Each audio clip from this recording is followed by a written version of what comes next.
Cette actualité vous est présentée en collaboration avec Cryptost Academy. Ayez un temps d'avance sur le marché crypto en rejoignant notre communauté premium. Bitcoin, BTC, à 85 000 $, une première en 3 mois. Alors que les prix des crypto-monnaies continuent de chuter, Bitcoin, BTC, atteint maintenant un plus bas de 3 mois. Parmi les éléments ajoutant une pression vendeuse au marché, nous pouvons noter d'importantes sorties sur les ETF.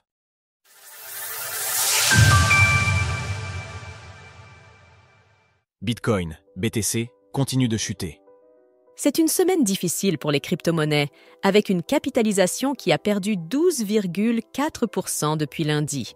Dans ce contexte de baisse, Bitcoin, BTC, a tout d'abord brisé le niveau des 90 000 $, pour continuer sa percée jusqu'à passer légèrement sous 82 000 $ avant de se reprendre. Lors de l'écriture de CES Ligne, le prix d'un Bitcoin est de 85 500 $, et le range construit CES 3 derniers mois semble déboucher sur une sortie par le bas. Cours du BTC en données quotidiennes. Aborder le marché avec sérénité grâce à nos experts de Cryptost Academy. Tandis que l'actif subit maintenant une correction plus marquée de sa course haussière post-présidentielle américaine, force est de constater que les actualités internes à l'écosystème ne sont plus suffisantes pour expliquer les mouvements de prix, et CE, au moins depuis le cycle précédent. Les ETF accusent le coup.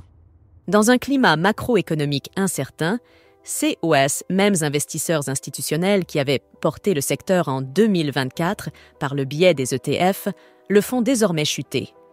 À ce propos, nous pouvons d'ailleurs constater sur le graphique ci-dessous que les journées de mardi et mercredi sont les 2 pires journées depuis la création des ETF BTC en matière de sortie nette, respectivement avec 1,0, 1 milliard de dollars et 754,6 millions de dollars d'outflow.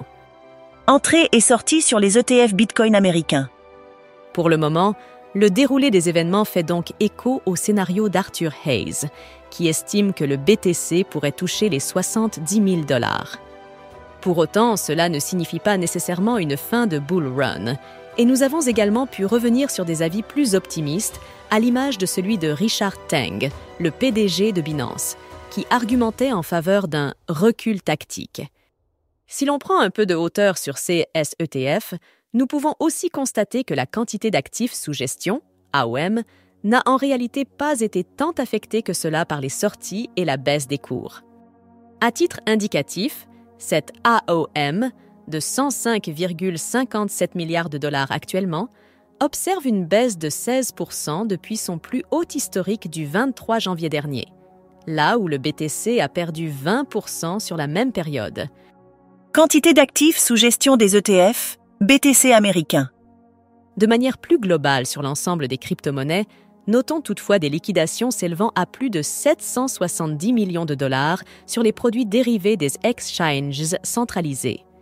Si ce montant, certes important, n'est pas forcément marquant par rapport à d'autres journées rouges observées par le passé, il convient cependant de noter que lors des 3 premiers jours de la semaine, ce sont près de 2,8 milliards de dollars qui ont été liquidés. Sources TradingView Coinglass.